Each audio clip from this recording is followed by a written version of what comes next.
உங்களுக்காக உண்மையா உழைக்க வந்த உங்க விஜய, உங்க அண்ணன, உங்க தம்பிய முதல் அமைச்சரா இல்ல முதல் சேவகனா ஆக்கியிருக்கிறீங்க. தலை வணங்கி ஒட்டுமொத்த தமிழக மக்களுக்கும் இந்த நேரத்தில் என்னுடைய நன்றியை தெரிவிச்சுக்கிறேன். இந்த நேரத்தில் எங்களுக்கு ஆதரவு தெரிவிச்ச அத்தனை இயக்கங்களுக்கும், அத்தனை இயக்கத்தின் தலைவர்களுக்கும் மீண்டும் என்னுடைய நன்றியை தெரிவிச்சுக்கிறேன்.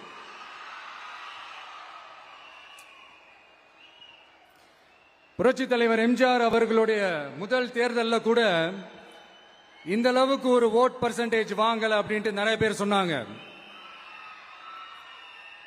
ஆனா நீங்க டிவி கேட்க அவ்வளவு நீங்க ஆதரிச்சிருக்கிறீங்க.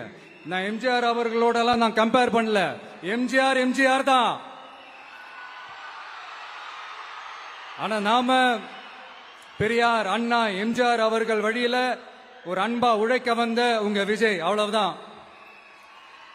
1977ல நீங்க போடாத ஓட்ட 2026ல நீங்க போட்டிருக்கிறீங்க. என்ன ஒண்ணு, இன்னும் கொஞ்சம் அதிகமா ஆதரிச்சிருந்தீங்கன்னா கொஞ்சம் நல்லா இருந்திருக்கும். பட் பரவாயில்ல, ஃபியூச்சர்ல வரப்போற எல்லா தேர்தலையும் உங்களுடைய முழு சப்போர்ட் என்னால வாங்க முடியும்ன்ற அந்த ஒரு நம்பிக்கை இப்போ என் மனசுல ரொம்ப ஆழமா பதிஞ்சிருக்கு. ஏன்னா நீங்க அமைச்சு கொடுத்திருக்கிற இந்த ஆட்சியில எல்லா நன்மைகளையும் நீங்க கண்கூடா பார்க்க தான் போறீங்க அப்படின்ற அந்த கான்பிடன்ஸும் இப்ப என் மனசுல ரொம்ப ஆழமா பதிஞ்சிருக்கு. யார் எந்த நிலைமைக்கு எந்த பொசிஷன்ல போனாலும் இந்த கிண்டலும் கேலியுமா பேசுறது இருக்கதானே செய்யும். நம்மளை பத்தி, நம்ம அரசியலை பத்தி, நம்ம பேச்சை பத்தி இந்த கிண்டலும் கேலியுமா பேசிட்டு தானே இருப்பாங்க. அவங்க எல்லாருக்குமே என் சைட்ல இருந்து ஒரே ஒரு ரிக்வெஸ்ட், தயவு செஞ்சு நிப்பாட்டிடாதீங்க. தயவு செஞ்சு கண்டினியூ பண்ணுங்க. நீங்க தான் என்னோட எனர்ஜி ஃபோர்ஸ். நீங்க பேசிக்கிட்டே இருங்க. நான் மக்களுக்கு தேவையான நல்லதை செஞ்சுக்கிட்டே இருப்பேன். அடுத்து இப்ப நம்ம புதுசா அந்த சூட் எல்லாம் போட்டு வரோம்ல, அதை பத்தி கூட நிறைய பேரு, ஏன் நாமெல்லாம் கோட் சூட் எல்லாம் போடக்கூடாதா? அதிகாரம் செய்யறவங்களும் ஆதிக்க சக்திகளும் மட்டும்தான் கோட் சூட் எல்லாம் போடணுமா? அப்பெல்லாம் எதுவுமே கிடையாது. நான் என்ன கலராவா போட்டு வரேன்? ரெண்டே கலர், நம்ம எல்லாரும் மனசு மாதிரியே பிளாக் அண்ட் ஒயிட். எல்லாத்திலும் பிளாக் அண்ட் ஒயிட்டா இந்த விஜய் இருப்பான் அப்படின்னு காட்டுறதுக்கு தான் அந்த கலர். அடுத்து அந்த பிளாக் கூட யாரை குறிக்கும், எதை குறிக்கும்ன்றது நான் சொல்லிதான் தெரியணும்னு அவசியம் இல்லை. அது உங்களுக்கே நல்லா தெரியும். எல்லாத்துக்கும் இப்படி வழக்கம் சொல்லிக்கிட்டு நசன் பேசுற டைப்பும் நம்ம கிடையாது. உங்களுக்கே தெரியும், அதிகபட்சமா எல்லா மீட்டிங்களும் 20 நிமிஷம்குள்ளதான் நான் பேசியிருக்கிறேன். அதனால இப்ப மக்கள் என்கிட்ட என்ன சொல்றாங்க அப்படின்னா, இந்தப்பா விஜய், நீ எங்களுக்காக உழைக்கிறதுக்காக வந்திருக்கிற, அந்த வேலையை மட்டும் பாரு, உன்னை பத்தி பேசுறவங்கள நாங்க பாத்துக்கிறோம் அப்படின்னு சொல்லிட்டாங்க. சரி, ஆனது ஆச்சு. இப்ப என்ன, உனக்கு எதிரிகளே இல்லையா அப்படின்லாம் கேட்டா, அப்படிலாம் நான் சொல்ல மாட்டேன். அப்படிலாம் நான் நினைக்கவும் மாட்டேன். அப்படி நினைக்கவும் கூடாது. இப்பவும் சொல்றேன், அரசியல் ரீதியா சொல்றேன், ரெண்டு பேருக்கு நடுவுல தான் போட்டியே. ஒன்னு இன்னொன்னு, எஸ், ஒன்னு டிவிகே, இன்னொன்னு டிஎம்கே. இதுக்கு நடுவுல வேற யாருக்கும் எந்த வேலையும் கிடையாது. ஏதாவது இருக்குன்னு சொல்றீங்க? எலெக்ஷனுக்கு முன்னாடியும் அவங்களுக்கு ஒரு வேலையும் இல்ல. இப்ப எலெக்ஷனுக்கு அப்புறம் சுத்தம். ஆனா இந்த திமுகவும் மற்றும் பலரும் ஒன்னா சேர்ந்துகிட்டு இந்த விஜயோட ஆட்சி வந்துடக்கூடாதுன்னு சொல்லி ஒரு கூத்து ஒண்ணு பண்ணாங்களே, அந்த கடைசி 5 நாள், அடாடாடாடா, நமக்கெல்லாம் ஓஹோ இப்படியெல்லாம் கூட நடக்குமோ? என்ன கூத்துங்கிறீங்க? ஆனா ஃபியூச்சர் என்னவா இருக்கும்ன்றத மட்டும் இப்ப நான் சொல்றேன். உங்களுக்காக உண்மையா உழைக்க வந்த இந்த விஜயா இல்ல இந்த விஜயோட ஆட்சி அமைஞ்சிட கூடாதுன்னு தடுக்க நினைச்ச ஸ்டாலின் சாரா, அவ்வளவுதான். இதுக்கு நடுவுல வேற யாரும் எந்த அல்லு சில்லும் உள்ள வந்து நம்மளை தடுக்கிறதோ எதிர்க்கிறதோ ஏதாவது பண்ணாங்கன்னா நிர்வாகம் அதுக்கு பொறுப்பில்ல ராஜா, நிர்வாகம் அதுக்கு பொறுப்பில்ல. ரிசல்ட் என்னவா வரும்ன்றது அது உங்களுக்கே நல்லா தெரியும். நம்மளை ஏளனமா பேசுறதா நினைச்சு நினைச்சு அவங்களுக்கு ஆப்பு வச்சுக்கிறாங்க. திமுக நம்மளை தடுக்க திமுக நம்மளை எதிர்க்க திமுக நம்மளை அவமானப்படுத்த அத்தனையும் நமக்கு நன்மையே.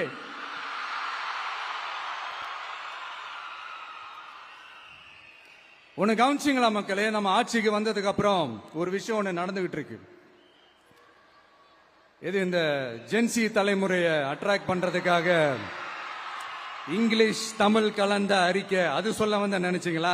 அந்த காமெடி எல்லாம் கிடையாது.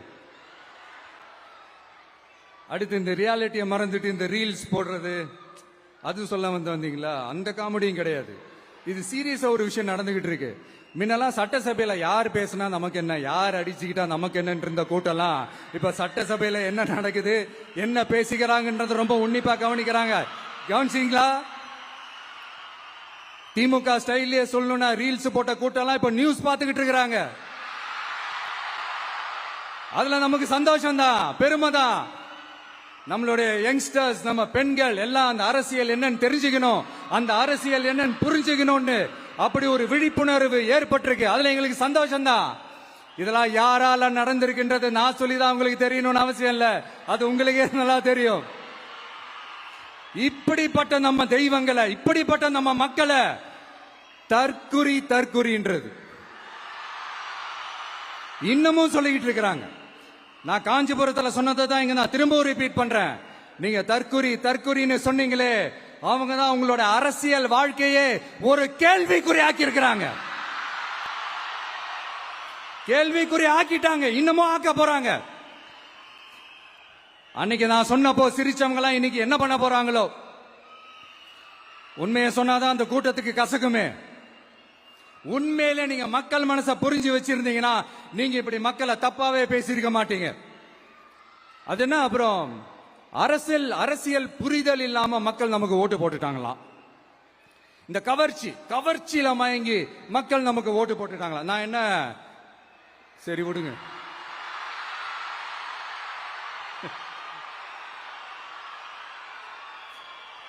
மக்கள் அவங்களுக்கு ஓட்டு போட்டா அந்த மக்கள் நல்லவங்களாம், அதே மக்கள் நமக்கு ஓட்டு போட்டா அந்த மக்கள் கெட்டவங்களாம், தற்குறியா. இதே மக்கள் தான் இத்தனை வருஷமா உங்களுக்கு ஓட்டு போட்டுட்டு இருந்தாங்க. உங்களுக்கு மட்டும் என்ன, வேற ஏதாவது பிளானட்ல இருந்து குதிச்சு ஓட்டு போட்டு போனாங்களா? தற்குறியாமா, தற்குறி நல்லா வருது, வேணான்னு பாக்குறேன். எங்க அண்ணன் விஜயகாந்த் அண்ணன் சொல்ற மாதிரி, அண்ணா அவர்கள் ஆரம்பிச்ச கட்சிய ஒரு அடிமை கூடாரமா ஆக்குனது யாருங்க சார்? இப்படி எல்லாம் ஆக்கிட்டு உண்மையை சொல்லு உடன்பிறப்பேவா. உங்களோட அந்த உண்மையான உடன்பிறப்புக்கெல்லாம் என்ன சொல்றாங்க தெரியுமா சார்? திமுக இப்படி ஆனதுக்கு காரணம், அந்த காரணத்தை வெளியில எல்லாம் போய் தேடாதீங்க, உங்க குடும்பத்துக்குள்ளேயே கேளுங்கிறாங்க. உங்களுக்காக மாடா உழைச்சி தேஞ்சு போய் கிடக்கிறோம். திமுக இப்படி ஆனதுக்கு காரணம் உழைக்காம சொகுசா இருக்கிற உங்க குடும்பத்துக்குள்ளேயே போய் கேளுங்கிறாங்க. ஒவ்வொரு திமுக தொண்டனும் அதை சொல்றாங்க. அதை புரிஞ்சிக்காம நம்மளையும் நம்ம மக்களையும் தப்பா பேசிக்கிட்டு, நீங்க மக்களை தப்பா பேசுனீங்கன்னா இந்த விஜய் வந்து கேள்வி கேட்பான், சும்மா இருக்க மாட்டான். இந்த விஜயும் தமிழ்நாட்டு மக்களும் வேறு வேறு இல்லை. இந்த விஜய் தான் தமிழ்நாட்டு மக்களோட ஒரு உண்மையான ஒரே பிரதிநிதி. இது இன்னைக்கும் சரி, நாளைக்கும் சரி, நாளன்னைக்கும் சரி, இதுதான் நிஜம். மறுபடியும் சொல்றேன், நமக்கும் மக்களுக்கும் இடையே இருக்கிற இந்த பூர்வ ஜென்ம பந்தத்தை, அந்த உறவை ஏதோ இந்த சதிகள் சூழ்ச்சிகள் பண்ணி யாராலையும் எதுவும் கெடுக்கவே முடியாது. கெடுக்க ட்ரை பண்ணீங்க நம்ம ஆட்சிக்கெல்லாம் வரதுக்கு முன்னாடி. என்ன சதிகள், என்ன சூழ்ச்சிகள், என்னென்னலாம் பண்ணி எப்படியெல்லாம் தடுத்துடலான்னு. ஆனா இப்ப ஆட்சிக்கு வந்த இந்த சாமானிய மக்கள் ஆட்சிய நீங்க இந்த எதிர்கட்சியா இருக்கும் போது ஒண்ணு யூஸ் பண்ணுவீங்கல்ல, இந்த பழைய டெக்னிக், அதெல்லாம் யூஸ் பண்ணி நம்மளையும் மக்களையும் பிரிச்சலாம்னு நினைச்சீங்கன்னா அது ஒரு காலம் நடக்காது. மக்கள்லாம் ரொம்ப தெளிவாயிட்டாங்க சார், ரொம்ப தெளிவாயிட்டாங்க. அதனால ஒரு ஆக்கப்பூர்வமான ஒரு எதிர்கட்சியா செயல்பட்டு மக்கள் மனசை வெல்ல பாருங்க. இந்த கடைசி லாஸ்ட் 1 மந்தா நடந்த ஒரு சில விஷயங்கள் உங்ககிட்ட நான் ஷேர் பண்ணணும்னு ஆசைப்படுறேன். இந்த 200 யூனிட் மின்சாரம், கட்டணமில்லா மின்சாரம் அறிவிச்சோம். அதுல ஆல்ரெடி இருந்த 100 யூனிட் திமுக கொடுத்தது கிடையாது. மேடம் ஜெயலலிதா மேடம் இருந்தப்போ செஞ்சுட்டு போனது.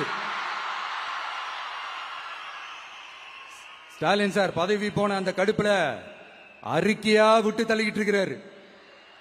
என்ன பண்ணீங்க உங்களுடைய ஆட்சியில? மக்கள் பணத்தை, டாஸ்மாக்ல இருந்து அடிச்ச அந்த பணத்தை, ஊழல் செஞ்ச அந்த ஃபைல க்ளோஸ் பண்றதுக்கு அலையா அலைஞ்சிங்க. ஆனா இந்த விஜய் மக்களுக்கு தொந்தரவா இருக்கிற அதே டாஸ்மாக க்ளோஸ் பண்ணா. விவசாயிகளோட அந்த கடனை தள்ளுபடி மேக்சிமம் இந்த 1 மந்த்ல என்ன செய்ய முடியுமோ அத செஞ்சான். நீங்க தான் அந்த நிதி சம்பந்தமா இருக்கிற எல்லா கேட்டையும் லாக் பண்ணி வச்சுட்டு போயிருக்கிறீங்க. அதை சரி செய்ய வேணாமா? அதை ஒழுங்குபடுத்த வேணாமா? அதனால மறுபடியும் சொல்றேன், இந்த விஜய் பொய் சொல்லி ஏமாத்துறதுக்காக அரசியலுக்கு வரல. உங்க கூடவே நிக்கிறதுக்காக மட்டும்தான் அரசியலுக்கு வந்திருக்கிறேன்.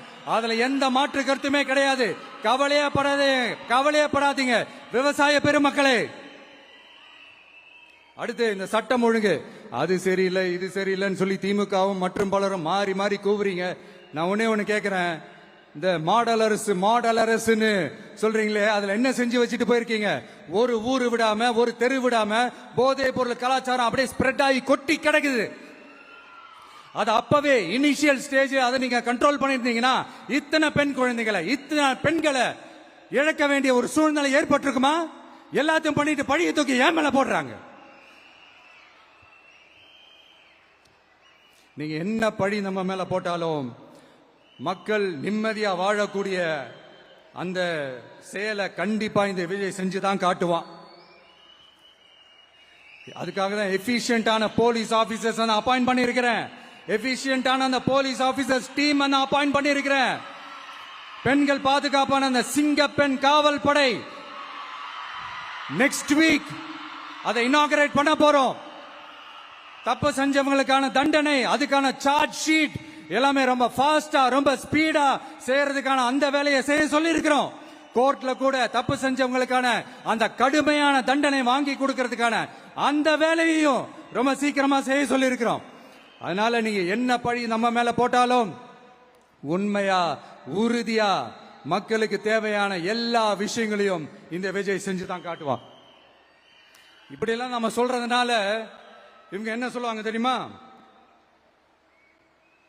அவங்க தான் ஆட்சியிலே இல்லையே, அப்புறம் ஏங்க அவங்கள குறை சொல்றீங்க அப்படின்னு கேட்பாங்க. வேர்ல வெந்நிய ஊத்திட்டு போனவங்கள வெளிச்சம் போட்டு காட்டாம பின்ன வேற என்ன சொல்லுவாங்க? இதெல்லாம் மக்கள் கிட்ட நம்ம தெளிவா எடுத்து சொல்லணும் இல்லையா? அதுக்காக தான் இதெல்லாம் சொல்லிட்டு இருக்கிறேன். நம்ம மக்களுக்காக இவ்வளவு வேலை பார்க்கிறோம். ஆனா இவங்க அதையெல்லாம் விட்டுட்டு குதிரை பேரம் பண்றாரு, அது பண்றாரு, இது பண்றாருன்னு சொல்லிட்டு தப்பா கதையெல்லாம் அடிச்சு விட்டுக்கிட்டு இந்த தீய சக்தியும் தீந்து போன சக்தியும் அதாங்க திமுகவும் மற்றும் பலரும் ஒன்னா சேர்ந்துகிட்டு திருட்டுத்தனமா யாருக்கும் தெரியாம ஒரு ஓரமா மூலையில உட்கார்ந்துட்டு பேரம் பேசி கூட்டு சேர்ந்து ஆட்சி அமைச்சு கொள்ளையடிக்க திட்டம் போட்டாங்க. அது ஏன் தெரியுமா? உங்களோட இந்த டிவிக்கு ஆட்சி அமைஞ்சா அவங்க பொழப்பே போயிடும். அந்த கொள்ளையடிக்கிறது, லஞ்சம், ஊழல் எல்லாமே கத்தம். அதான் இந்த காரணம். அடுத்து ஸ்டாலின் சார், திமுக இப்போ தீய சக்தி மட்டும் இல்ல, மக்களை விட்டு ரொம்ப தூரமா போன தூர சக்தி, ஓர சக்தி, கோர சக்தி, பார சக்தி. நீங்க எப்போ இந்த தீந்து போன சக்தியோட நீங்க கூட்டு சேர்ந்துகிட்டு ஆட்சி அமைக்கணும்னு நினைச்சீங்களோ அப்பவே இந்த திமுக தூர்ந்து போன சக்தியாகவும் ஆயிடுச்சு. நீங்களாம் நம்மளை பத்தி அவதூறு பேசலாமா சார்? இது நியாயமா? மக்களை இவ்வளவு பெரிய மக்கள் சக்தி நம்மளோடு இருக்கும் போது நமக்கு எதுக்கு வேற அரசியல்? எலெக்ஷன்ல 50-60 வருஷமா இருந்த சாதிய உடைச்சிருக்கிறோம், மதத்தை உடைச்சிருக்கிறோம், காசு கொடுத்து ஓட்டு வாங்கறத உடைச்சிருக்கிறோம். நாம எது செஞ்சாலும் கான்ஸ்டிடியூஷன்ல தான் செய்வோம். நாம சிங்கிள் மெஜாரிட்டி வாங்கி இருந்தாலும் நம்மள நம்பி முறையா கூட்டணியில கட்சியில ஆதரிக்க வர்றவங்களை அரவணைச்சு தான் இருப்போம். நான் இப்பவும் மீண்டும் டிக்ளேர் பண்றேன், டிவிகே ஆட்சி எந்த பாகுபாடும் இல்லாம எல்லாருக்குமான ஒரு ஆட்சியா தான் இருக்கும். அதுல எந்த மாற்றமும் கிடையாது. ஸ்டாலின் சார் மாதிரி ஊசலாட்டம் இருக்கவே இருக்காது. மதச்சார்பற்ற கொள்கையில சமரசமே இல்லை. மாநில உரிமைகள்ல விட்டு கொடுக்கவே மாட்டோம். நதி நீர் உரிமைகளை விட்டு கொடுக்கவே மாட்டோம். சமூக நீதி, சம நீதிய, சமத்துவ நீதிய ஒரு நாளும் விட்டு கொடுக்கவே மாட்டோம். அதனால திருச்சி கிழக்கு தொகுதி மக்களே, தமிழ்நாட்டில் இருக்கிற 234 தொகுதியும் நம்ம தொகுதி தான். அதுல எந்த கட்சி ஜெயிச்சிருந்தாலும் அது நம்ம தொகுதி தான். பெரம்பூரா இருக்கட்டும், திருச்சி கிழக்கா இருக்கட்டும், எனக்கு 2 கண்கள் மாதிரி. அதுலயும் திருச்சி கிழக்கு என் செல்லப்புள்ள மாதிரி. அதனால வரப்போற இடைத்தேர்தல்ல உங்க வீட்டில் இருக்கிற ஒருத்தரை, உங்கள ஒருத்தரை தான் வேட்பாளரா நிக்க வைக்க போறோம். நீங்க எப்படி இந்த விஜய்க்கு ஆதரவு கொடுத்து ஓட்டு போட்டு ஜெயிக்க வச்சீங்களோ, அதே மாதிரி வரப்போற இடைத்தேர்தல்ல உங்களுடைய அந்த வேட்பாளரையும் ஜெயிக்க வைப்பீங்கன்ற அந்த ஒரு நம்பிக்கை நான் முழுமையாக தான் நம்புறேன். உங்களுக்காக உழைக்க வந்திருக்கிறேன். உங்களுக்காக எல்லா விஷயத்தையும் நான் பார்த்து செய்வேன். ஊழல் இல்லாத, லஞ்சம் இல்லாத ஒரு ஆட்சியை நான் கொடுப்பேன். I understand. ஒரே நாள் அது நடக்காததான், ஒரு மேஜிக் இல்ல. பட் ஒரு நாள் அதை நான் நடக்க வைப்பேன். எனக்கு இப்ப வேற எந்த வேலையும் இல்ல, உங்களுக்காக உழைக்கிறத தவிர. என் கடன் இனி என் மக்களுக்கு பணி செய்து கிடைப்பதே. மீண்டும் என்னை ஜெயிக்க வச்ச தமிழக மக்களுக்கும் திருச்சி கிழக்கு தொகுதி மக்களுக்கும் மீண்டும் என்னுடைய நன்றியை தெரிவிச்சுக்கிட்டு கான்பிடண்டா இருங்க, நல்லதே நடக்கும், வெற்றி நிச்சயம். மீண்டும் சந்திக்கும் வரை நன்றி, வணக்கம்.